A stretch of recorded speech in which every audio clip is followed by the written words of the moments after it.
Well, good morning, everyone, and welcome to the first official Premier League pre-match show under the Arne Slot Era. And I am joined here with a huge crew, bigger than most of our pre-matches. And I guess everyone's just up and excited for this new era. Gally, how are you doing this morning? I'm excited. And now we can officially have our 7-a-side. So we are good for our 7-on-7 drills. And we're represented in all three time zones, even that one in the central area that doesn't exist. So we appreciate everybody getting up with us. And match one of the Slot Era. Let's get it on. Speaking of the non-existent Central Time era, Gordo, how are you? I'm doing good. I really feel like this is the FA's last FU to Jurgen Klopp. I think it would be quite a story if Schlatt comes in and wins his first 12:30 kickoff, though. Sir Z joining us from 3:45 in the morning. How are you? Tired. 3 hours of sleep. This game better be fucking worth it. First F-bomb. Took exactly 1 minute, 33 seconds. Brian, you are on the East Coast time, correct? Yep, along with John. So, Brian, good morning as well. Welcome. Yep. Good morning. John, welcome. I know we saw you a couple days ago on the morning show. How are you? What's going on? I can relate to Sir Z to an extent. When I was during my university days in the Philippines, watching the Brendan Rodgers era, waking up at 1 a.m. just to watch us lose 1-0 to Basel. That's rough. Yeah. So let me tell very you what. nice. Very nice. Waking up at 1 a.m. to watch a Brendan Rodgers Reds team at the beginning of the Rodgers era, that's some dedication right there, John. You have proven yourself quite the worst one. The worst one was that 1-0 to Basel in the Champions League, our first season and only season in the Champions League under him, and that was just a nightmare, man. That was just a nightmare. So, brutal. Yeah. And finally, from the Pacific time zone as well, Kazi, welcome. Yeah, John just gave me Vietnam flashbacks for when I was in Thailand for a couple of months. And I 2 a.m. kickoff for Blackburn at home in the FA Cup, and we do 0-0. Yep, that was a fucking dream. Yeah. John, you know what I said before the pre-match show? I take it back. It's too early now. You've ruined it all. Hey, if I went through that, right, some of you are going to have to go through that to an extent, right? That's fair. And Kapush joining us this morning as well. Why are we looking to sell Joe Gomez? That's probably something that we will go over either on Monday or the following shows. This is very much a pre-match show centered around the game against Ipswich, which was the first time that Liverpool will be playing Ipswich in the Premier League in 22 years. And for the first time in 22 years, this is the side, minus Jota's eyes, that is going to be out for Liverpool for the first time under Slot. And I guess we'll kind of get initial reactions. I know we've got a pretty big crew here, so I don't necessarily want to, direct too much as far as questions go. I just want to get initial thoughts and kind of feelings. So let's just go in order here. Gally, your first thoughts when you saw this come out. What are you thinking? Yeah, so I shared some thoughts. I think we all have similar ones, so I won't go too many into it. But for me personally, I look at that team sheet. The first thing that jumps out at me is where's Harvey Elliott. I said it in the Discord. I know it's early, but to me, I don't know what preseason is for under a brand new manager. If what Harvey Elliott did over 5 matches doesn't give you a serious look for the first match of the year to start, especially when you have Premier League experience, you know what it's like to play a promoted team on the road. You've been through these, battles, so to say. I hate those analogies, but so for me, I'm going to start there with Elliott. I have some other ones, but to me, the most glaring omission is Elliott. Gordo, what about you? What are you thinking? Yeah, it's the Gravenberch edition.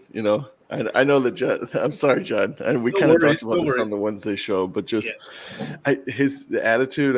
And this is the same thing I kind of reiterated on Wednesday. The attitude of him not really playing too much for us, and then also not kicking a ball for the Netherlands and still taking his full vacation, kind of bothered me a little bit. And when you've got a guy coming back early. And saying all the right things in the media, and his Jones's preseason wasn't amazing, but I just think you got to reward the attitude. So that one kind of rubs me the wrong way. Serzi, I guess let me ask you based off of that then. Do you feel like there is much of a reward for attitude in preseason as much as there is just the right fit for what Slot needs in that system? So do you think it's more so the latter, or do you think there should be a level of kind of giving back to that effort and that attitude in the preseason? I just think it's a tactical thing. I think we don't have much info on Ipswich and how they're going to come out. So I think it's more kind of a like defensive, if you like, strategy for the first half, and then Eddie will come on in second and go attacking in second. I think my biggest surprise is that Costas isn't playing. But I'm not worried about Eddie. I think Eddie will come good. I just think it's just going into the unknown and just being a bit of a cautious in the first half. Yeah, Brian, what about you? How are you feeling? I mean, I'm kind of like the Galley right there with the whole Harvey thing, but I can kind of see what they're going after. A lot more speed behind Jota to go and attack that because they play with the back five. So I can see that point of what he may be trying to do, that he doesn't really need a playmaker to go at the start. But again, my concern is there is no playmaker until we bring Harvey on right there, because these guys behind there are just nothing but speed. That's it. I mean, I just hope we don't have a season that Slobozlai shooting the ball outside the box every time he touches it, which is my concern. John, on to you. Not to pick the low-hanging fruit, of course, and thankfully Gordon already touched on that. So aside from Gravenberch, of course, it's Diogo Jota for me. Would really like to see him get a run of games on that 9 position, and considering how I think rather Ipswich is going to be rather defensive, I would think, right? We're probably going to be given a few chances here in the box where we need someone clinical to finish them off, and Jota is that guy. So hopefully this could be like the start of a great run of form for him in that 9 position. So he's the player to watch for me, aside, of course, from the obvious one. Yeah, the guy in the back of the jersey. Yeah, the guy at the back of the jersey, yeah. I think everyone, always hopeful for a healthy Jota campaign, because many times last year where we just made the comments of if only Jota was healthy. Kazi, what about you? Any initial thoughts when the lineup first came out? Yeah, hate it. Really hate it. Don't think it's right that you can show up for 45 minutes, have a stinker against Seville and start, which is McAllister. Don't think it's correct. Don't think it's fair. I don't think it's fair on the other players who've been there and done. You're trying to implement a game plan. I think you should be rewarded for your persistence and your good performances in pre-season. I do believe that. I thought you'd do McAllister against Brentford to get him ready for United and kind of give him an extra week. He's played some fucking footy, boys, in the last 18 months. You know what I mean? He wins the World Cup, goes all the way, wins the Copa, goes all the way. You know what I mean? And fucking intense games of football for Liverpool. Just think an extra little week off wouldn't have killed them. Disagree slightly with the lads about the defensive side. I think Ipswich will come out and try and play their game, because why change first game of the season? I think you have to capitalise on the atmosphere of the squad, of the whole ground, and kind of like, well, Liverpool, let's go and have a big first 20. This is another part of the conversation which no one's having as well. Liverpool are used to conceding in the first 15. We still are until we see something different. Because if I'm Ipswich, the first thing I do is say we're having a big first 20, and then we're going to see out the first half. That's the first thing I would do, and let Liverpool something to worry about. So that I do think Ipswich will get on the ball. I understand that I'm not happy with Harvey not starting, but I understand the situation of like tired legs in the last 20. Of like, can Ipswich keep up with the intensity of Liverpool? Can Liverpool keep up? Ipswich keep up with the level that Liverpool can get to with intensity and running around, kind of deal. And then Harvey come out and just pick it off towards the end, and just tired legs, tired minds, kind of thing. So I understand that a little bit, but yeah, I just hate it, to be honest. I don't like starting players who can only give you an hour, which I think McAllister can probably only give us an hour. I think maybe Robertson can probably only give us an hour, to be honest. So I don't like that either, but we'll see. Yeah, and Gally, I think, this is a huge match for Ipswich coming back to the Premier League. It's one of those, I don't think that necessarily underestimating the team a bit. Maybe as professional athletes, and maybe they have their own, their own opinions and their own way they're going into the game here. But how much do you expect from this Liverpool side today, as far as what we should expect the result to be? I expect there to be a performance. I think, to Kazi's point, I think you're going to get a raucous atmosphere. These guys have waited many years to get back in the Premier League. They're a good crowd. They're good supporters. They're going to come out and really support their side. The manager plays progressive football. So, like, if you think they're going to be Sheffield United today and close shop, they play a system like Sheffield United used to play the first time they came up, where they use like overlapping center backs that make runs. Like they play like a really progressive championship style football. But they've also made 4 purchases, I believe, this week, which, you know, is really just probably sticking it to us. But I don't know how many of those guys are ready yet. They might be starting Rory Delap's young kid, like the young Delap kid. I mean, we all saw Cole Palmer last year. Let me tell you right now, this kid's not Cole Palmer. He's a very good footballer, and he's going to help Ipswich, and he'll probably make somebody's fantasy team really good as a striker at 5.5. I guess that goes for another show. But he's not Cole Palmer going to take the league by storm. So, like, this team is going to have some struggles. To Kazi's point, I think you batten it down a little, 15, 20 minutes, feel them out a little. Maybe if you do get an early one, if you can hit them on the break early when they're trying to play to their crowd, you could take the wind out of their sails.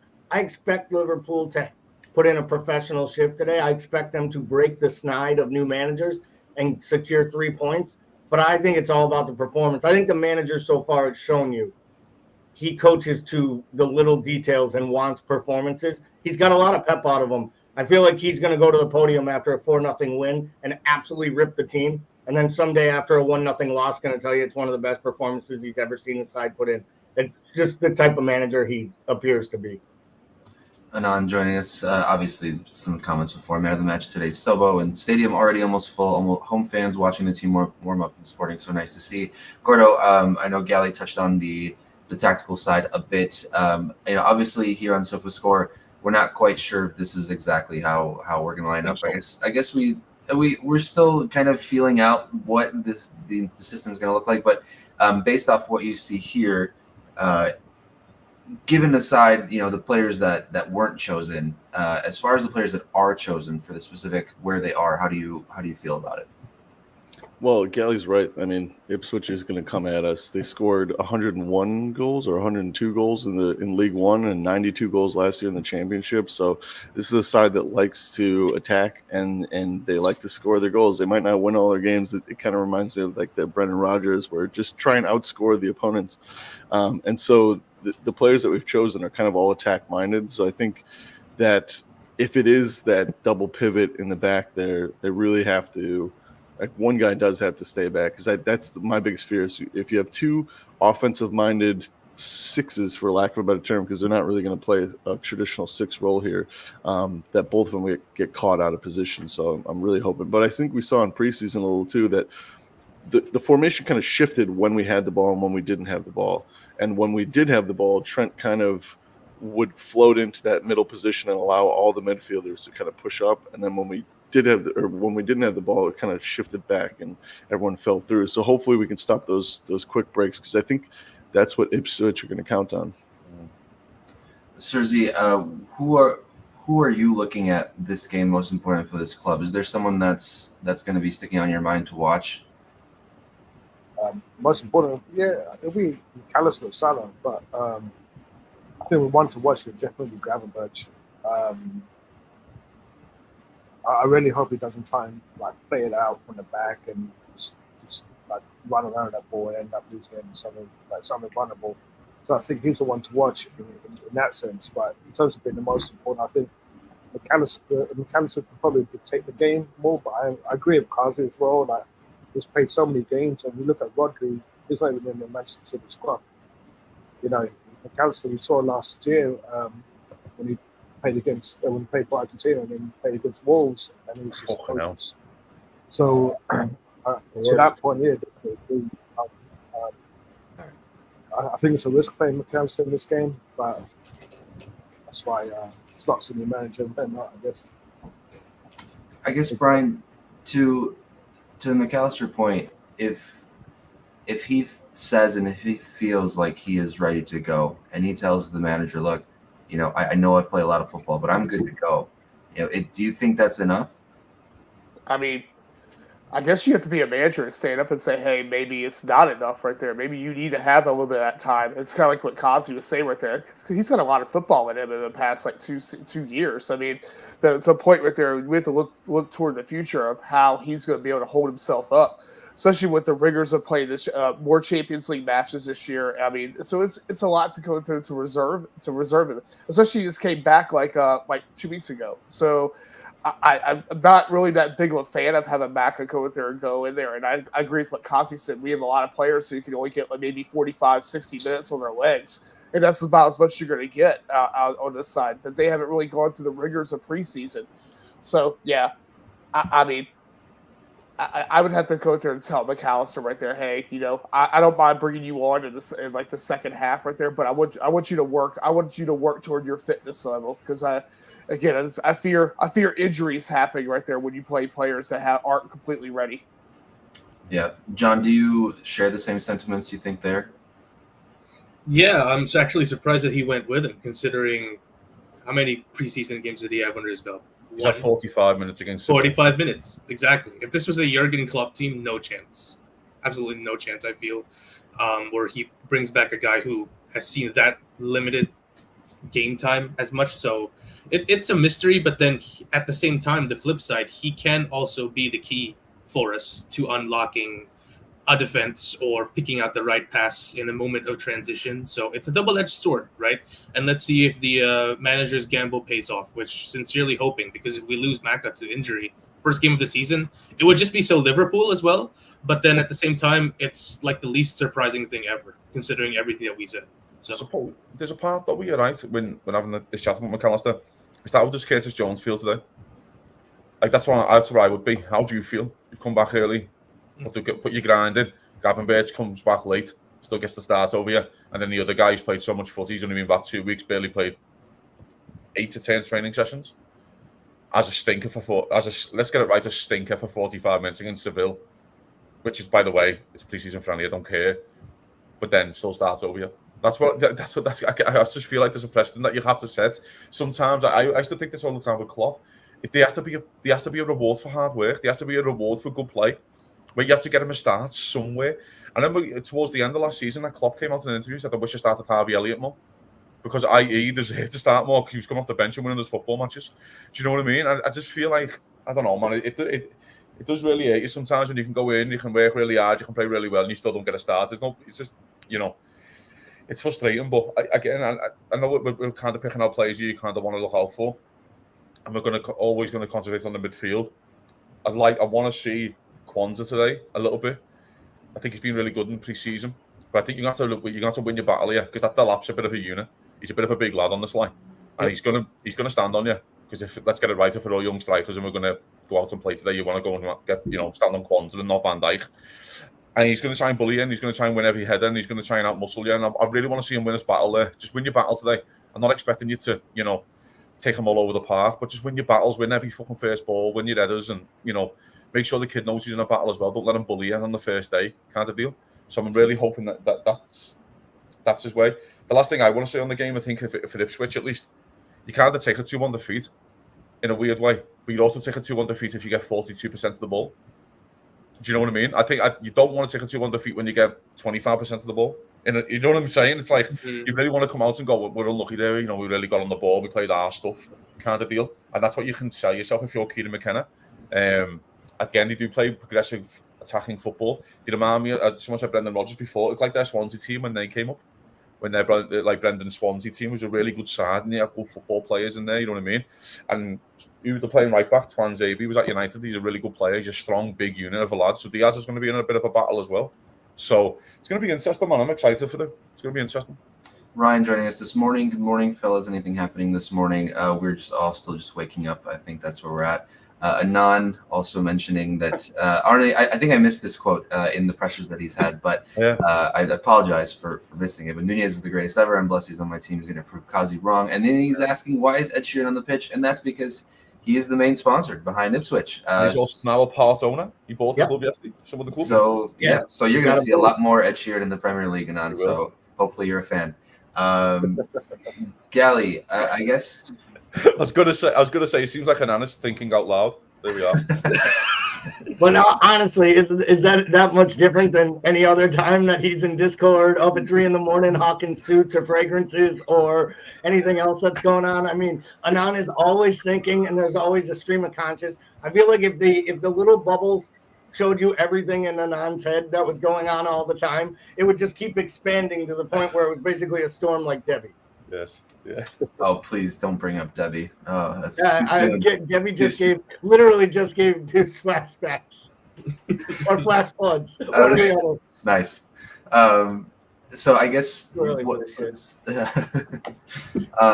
I was going to quickly, as I typically like to do on a pre-match show, is throw a little quick trivia in there, only because it's been so long since we've seen Ipswich. And my trivia question was going to be just really quick around the room.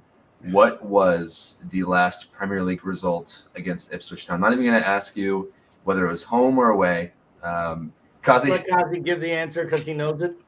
He's going to tell us who scored and where he was sitting. We won 5-0. May 2002?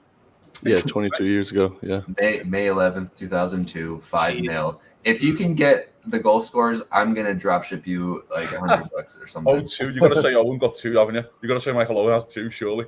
Emil Heskey. Heskey had to have 1. Heskey towards his end, but they got 1. Yeah. So not sure. Barney, there were 2, but 2 were by John Arnrisa. And then you had Owen with 1. You had Schmitzer with 1 and Anelka with 1. Did he? Oh, yeah, Nicholas that's probably Anelka. his last game or close to being his last game. That would have been, yeah. Yeah. Because I think they got relegated that day. I think we sent them Yes, down. yeah, it was. Yeah. Mm-hmm. Yeah. It was the last. I'm pretty sure it was the last game of the season. Was it? Yeah. Yeah. So, well, I mean, that was a pretty quick trivia. That's exactly what I wanted to do. So that's good. So as far as, we've talked about the lineups a bit. We've talked about who we're looking out for, I guess. Gally, any other? Bench? What about talking a little bit about that bench? I mean, I think whistling past looking at that bench and who's not on that bench today might tell some stories, I think. Come on, then.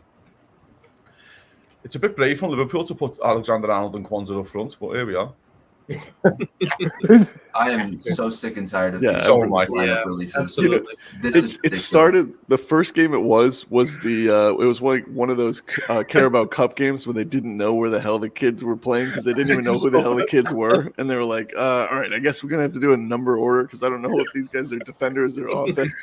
Oh boy. And ever since then, there's nothing that's been changed. And Anand, not saying this is going to be our 18, but since our preseason was perfect, I got to say I'm in love with the shape of this 11, just how Trent stops his bad habits and defends properly. Okay, have a good one, guys.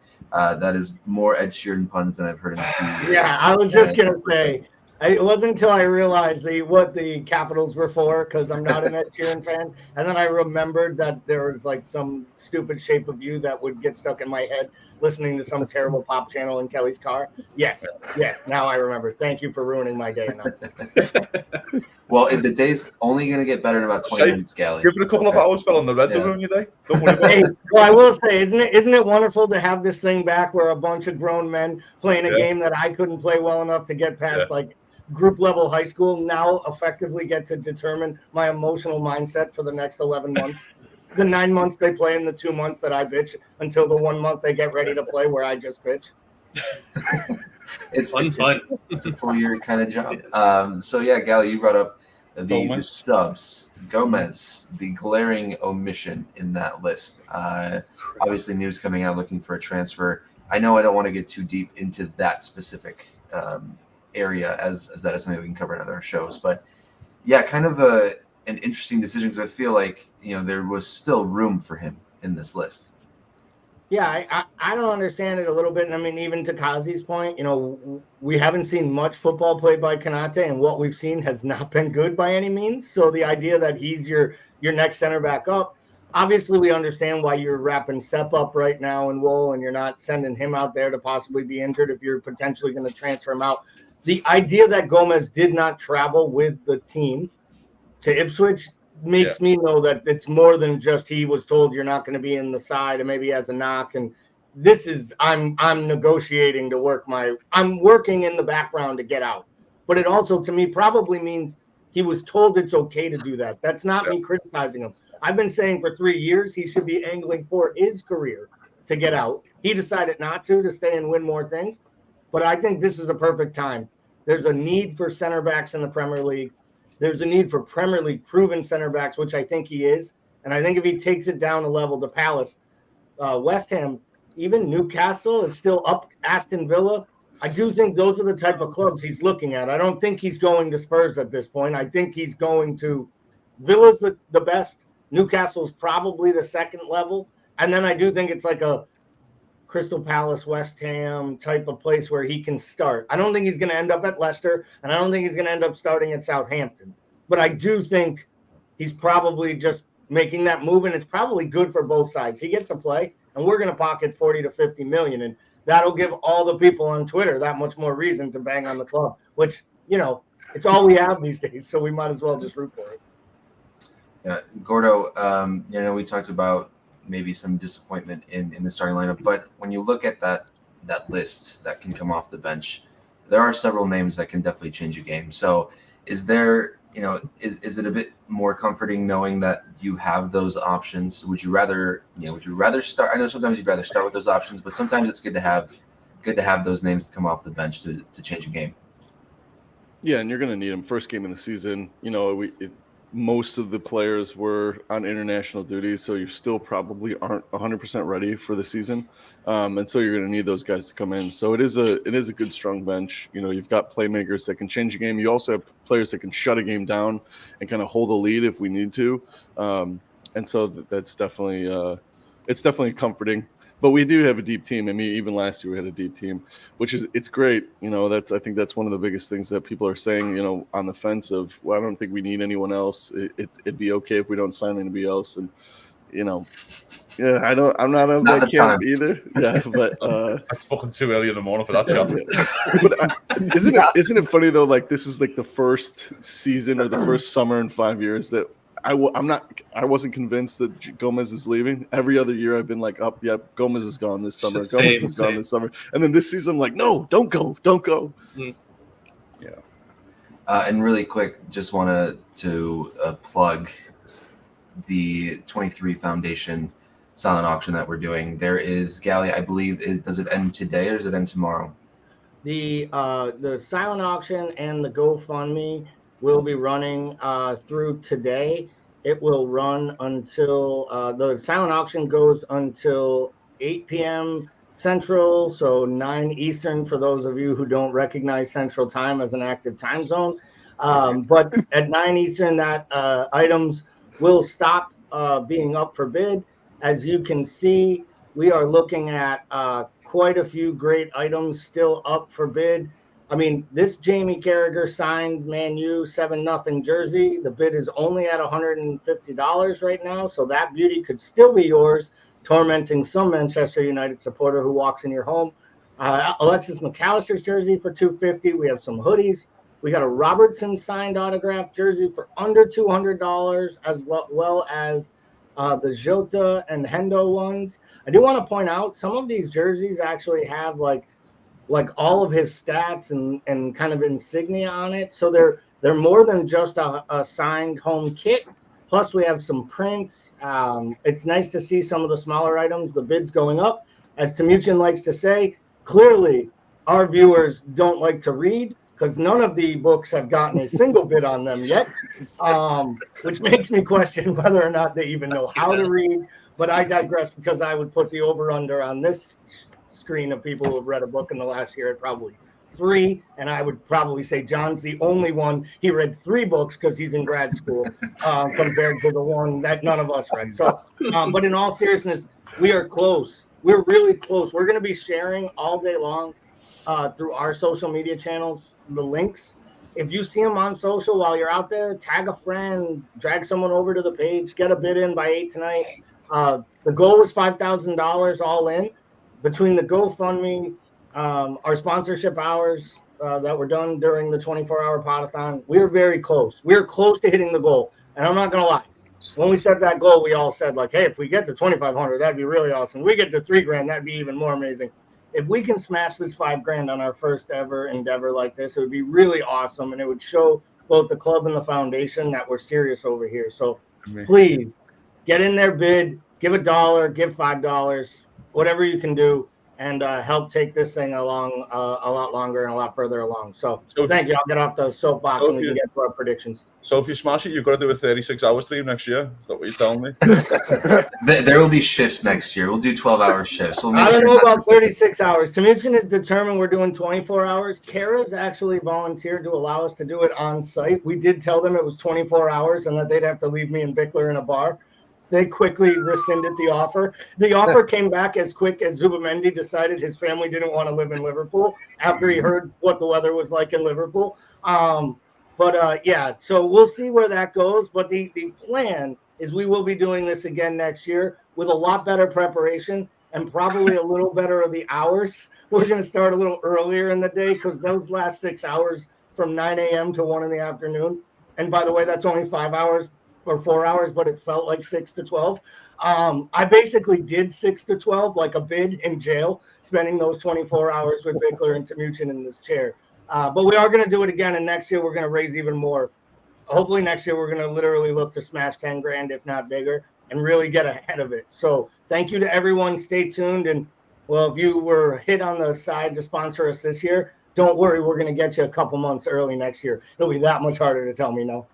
All right, everyone, back to the predictions. Perfect. Thank you, Gally, for and for sacrificing your entire day for that. But it's a good sacrifice for a good reason, and that's what it's about. At the end of the day, it's all for a good cause. We aren't trying to see to what point can we take a man and damage his entire self. It is more so what can we do for the kids to see how we help. Give it a couple of hours, fella, we'll find out. Yeah, exactly. This could be a lot more damaging. A lot more damaging than 24-hour with a stream. Ryan, NBC just showed the odds for the first goal scorer. They had Harvey Elliott as Harvey Blair. Can't even get respect from NBC. That's probably better than Mr. Something Gordon. What was it? What did they kept calling him? It wasn't Gibson. Kate Gibson. Kate Gibson. Yeah, so better than Kate Gibson. Sir Z, let's get to the prediction side of things. As always, any show that I host, if you get the score and the scorers correct, you will get a free item from American Scouser from me. So Sir Z, and this is extended to the comments as well. Sir Z, go ahead. Your first prediction of the Arne Slot Premier League era. We win 4-0. Salah scores 2. Jota scores 1.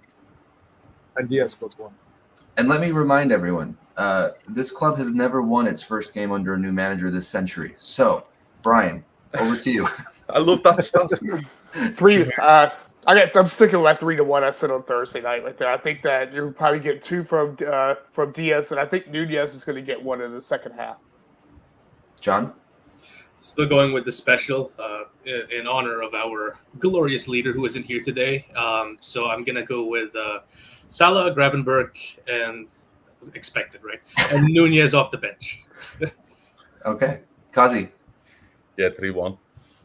Really hard 70 minutes, 1-1 on the 70. A couple of subs, win the game. Twanzebe will score off a corner. Jota will score. And then probably, like Nunez will get 2 or Elliott will get 1. But yeah, 3-1 Liverpool. Trevor with a 2-0, Salah with 1, Jota with 1. Gordo? I'm going to say 4-1. I'm going to go 2 from Salah. Gravenberch will score a really nice goal, and it'll kind of make us all go, maybe he was supposed to start today. And then Nunez off the bench, and then maybe Champlin from Ipswich. I'll even go the Ipswich game. Oh, wow, okay. Charlie Chaplin? Is he getting the game? Connor Chaplin? And Mr. Galley. I like the idea of Charlie Chaplin starting for Ed Sheeran. Charlie and Ed Sheeran walking out hand in hand. Yeah. Yeah, I'm gonna say 3-0 and we keep a clean sheet. Probably the most important stat of the day if we could do it. I don't know that we will, but I think they're gonna go for it. And I think if there's an opportunity to get one late, it will be as important as scoring a big goal late. Like if they could keep a clean sheet on the road to a promoted side and that atmosphere, I think it sends a message that they've changed. Now, that being said, I watched them play out from the back all preseason, so I know the odds of a clean sheet are not very good. But I'm going to go 3-0, 2 Jota goals, and a Gakpo worldie to cap it off. All right. Well, I'm going to go with a 1-0 and Luis Diaz. Such a buzzkill, man. Like, rough 2 hours. So good about the stinker of a game, and like that, yeah. Like you basically just told us we're gonna have like yesterday's United match. We're gonna literally sit in quicksand for 88 minutes, then get a goal, feel great about it, and then have to remind ourselves that we took needles out of our eyes so we could see that lucky tap in. And the ball wasn't even really for Xerxes. It was for the guy. It was for, I think, Mount making the overlapping run, or the guy in the center. And then I mean, good finish to the kid, gets contact, gets past Leno. But anyone who thinks that was a great sign, actually, because it puts hope in them that they're better, and they're no better. They still stink. I mean, who knows, fella? Maybe Liverpool just bring on their new signing and he gets the winner. I know we send Slot out there just because we saw Slot hooking that one in the training ground, showing Trent how to bend balls in. You're like, wow, the guy's telling Trent to do something, and Trent's going, it's impossible. And the manager is like, look at this bald head from the side. I'll do it. And then Trent goes, oh shit, I gotta actually do this. And then I'm banging into the idea of the manager, like asking Trent if he can do this with a football. Like, you know what I mean? It's a bit like maybe Tiger Woods going, can you play this chip shot? It is a bit refreshing though to see like the way he interacts with the players. And I will say the players have said that they've had way more interaction. Like he has weekly and individual meetings with each group of the players. And they were like, we would meet with Klopp like the day before the match as a whole team. And that was the only time I talked to the manager all week, because it was just different of opinions. And I bet it was different at the beginning, but it is refreshing just to hear a guy say like, yeah, I like to be the guy to pull him aside and do the X's and O's with him. It's cool. It'll probably change. It'll probably dissipate like anything else, but I'm excited for it, man. We're 8 minutes away. And I can't believe if you had told me I'd be this excited going into the first match post Klopp, I would have told you I'd still feel like there was a hangover. And I don't really feel like it. I feel like the hangover ended last weekend when I stayed up for 24 hours. And now I had a whole week, and I'm almost healthy. Like, almost. So thanks, guys. I needed this. Boaz joining us this morning as well. Kazi completely CDM. Obviously, he is our keeper in this setup, so he cannot. Brian is our CDM. Sorry. But yes, a lot of people on, and what a great way to start the season, you guys. This is an exciting time. This is I think 5 more people than I expected to see this morning. So thank you everyone for getting up and for getting ready to welcome in this new era in the best way possible. So from everyone here at American Scouser, thank you to everyone who joined us. Thank you to all of you guys for contributing today and sharing your thoughts. And hopefully we will see everyone at the post-match show after the first victory in the Arne Slot era. So from all of us here, thank you guys, and up the Reds. Bye.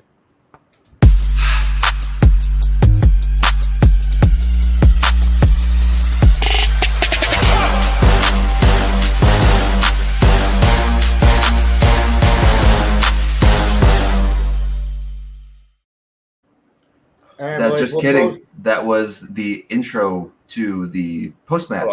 So we're going to flip that around and try that again. And anyway, we're still on air, but that's okay. Goodbye, everyone.